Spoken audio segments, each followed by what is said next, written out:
I think you got to target all these teams who might be a little more desperate. You got to find any kind of advantage you can and maximize your return on your assets. Yep, agree with you guys all the way. And our last question is from Raymond_31126, and he says, has Smoke built enough value to be traded?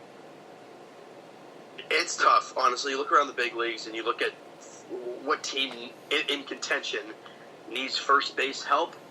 There's not a lot of teams. You know, you look at the really good teams out there, the ones that are at the top of the division or even in the second part of the division, you know, going for wild card spots. Those teams usually have a really good first baseman. You know, we could go through the list all day if we want, but I mean, it's really hard. That's why I said, you know, as a backup first baseman to Cleveland, that's probably one of your best offers because you're not going to trade him to a team that doesn't need him, obviously. So his value probably isn't the greatest. Plus, he hasn't had a great year, and it's the final year of his contract, and it's not the greatest situation for Justin Smoke, but it's kind of what you expected. Yeah, I think he does have enough value. The question is, how much value does he have? I mean, if you're looking to get, you know, a decent prospect that could end up being a potential player for you, then yeah, I think maybe Justin Smoke can get one of those guys in, but certainly nothing that a lot of people value. Like, you're not going to get a top prospect for Justin Smoke. And as you mentioned, he's in a position of handicap a little bit as first base. Not a lot of teams are breaking down the door for a first baseman, although I think he can still be pretty useful. And it also doesn't help that he's expiring at the end of the year as a free agent. You only have him for 2 months.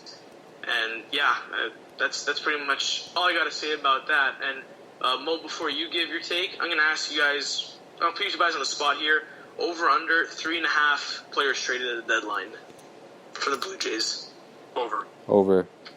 Yeah, I'm going to go over as well. I'd say 4 guys get traded. I'd say Stroman gets traded, Giles gets traded, Hudson, and Sogard, maybe Smoke.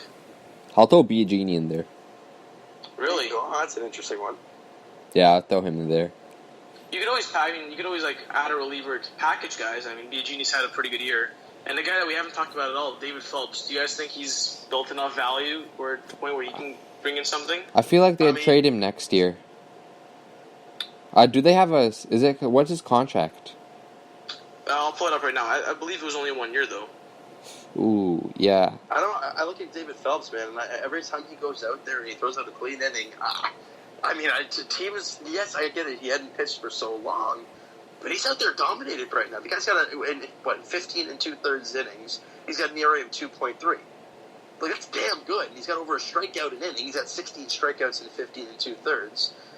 And he's pitching at the back end of the Blue Jays bullpen. More or less a 7th inning, more or less. Sometimes the 8th, depending on who's available to go and whatnot. But I've been kind of like, David Phelps has kind of been in the back pocket a little bit of like, yeah, we're hearing about the Daniel Hudsons, the Giles, the Stromans, Sogard, Galvis, all these guys. But David Phelps has quietly, since he's come back, had a really good small bit of his year now. So I don't know. I think he might have. I personally think he's built enough value, but do the teams think that enough to give away some young player or players for David Phelps? I don't know. It also helps that he's pretty cheap. He was only signed to a 1-year, $2.5 million contract. So give or take, you probably have about $1 million left on that deal. So that would be a pretty cheap in terms of value, like money-wise. And despite the injury, he's a guy who has had previous success in the big leagues as a late-inning reliever. So I think that could only help his value. Problem is, it's only pitched in, as you mentioned, 15 2/3 innings. Not quite sure that's enough to sell teams on giving up anything quite of substance for him, but that's another guy who'll be interesting to see. And I'll be interested to see if the Blue Jays throw him out there a few more times before the deadline to sort of build up his value as much as possible. A team like the Nationals could certainly take a flyer on that guy. Yeah, they're right back in it. Like, you just look at the standings, and right there, they're in the wild card after a pretty brutal start to the season. So not having Bryce Harper seemed to have not affect them whatsoever. Yeah, and That's a lot of money. Bryce Harper for a guy who has been slightly above average this season. Yeah, I mean that's what he wasn't. Was it when did he have that year of hitting like 320? And he was on. Was that a couple of years ago? I believe it was 2015. I think he had a 10-WAR season that year, and he was absolutely elite. But if you look at his other seasons, they've just been pretty good. Mediocre at best. Yeah. What I'm most excited about is the team after the deadline. I feel like the young guys, Bichette, possibly, the bullpen's going to be new, the pitching rotation, maybe start the new guys we get in, maybe we can get Clint Frazier, slot him in the outfield. It's just going to be a fun team, I feel like. Oh, definitely. I mean, with all these young players coming in hot, I mean, like a Bo Bichette, and like you mentioned with the bullpen, there's two guys that, if you guys don't mentioning these couple guys here, Zach Jackson and Ty Tice. Yeah, Ty Tice. Those are the two guys that I've looked at in AAA, and I'm kind of keeping a close eye on them. They're doing really well. And has Ty Tice taken over the closer's role down there? He has. Yeah, I mean, he's been dominating. He's at near, I don't know if it might be just under 2 or just above 2. It's like in that range. Yeah. And Zach Jackson had a tough start to the year, but it's been unbelievable over the past few months or so. So, again, two guys under the age of 25, 26 could be good guys in the bullpen. I don't know. It's exciting. And Ty You can always Tice. find relief help anywhere. So these guys come up in the big league level. Ty Tice and Zach Jackson, if they can pitch as well in the big leagues in September as they did in AAA, who knows? Maybe they get an extended look in spring training. Maybe they sneak onto the roster. Maybe the Blue Jays can find something with them. You can find relief help anywhere, and no better way to start than in your minor league system. Kind of like a guy like Justin Schaefer. Absolutely. The opportunity. Yep. And Ty Tice was in Advanced A last season, so it's all the way in AAA now. And he's only 23.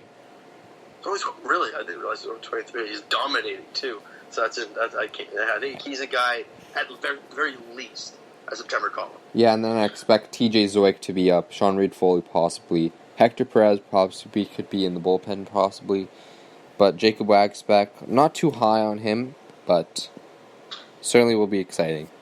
I thought TJ Zoic was struggling a little bit.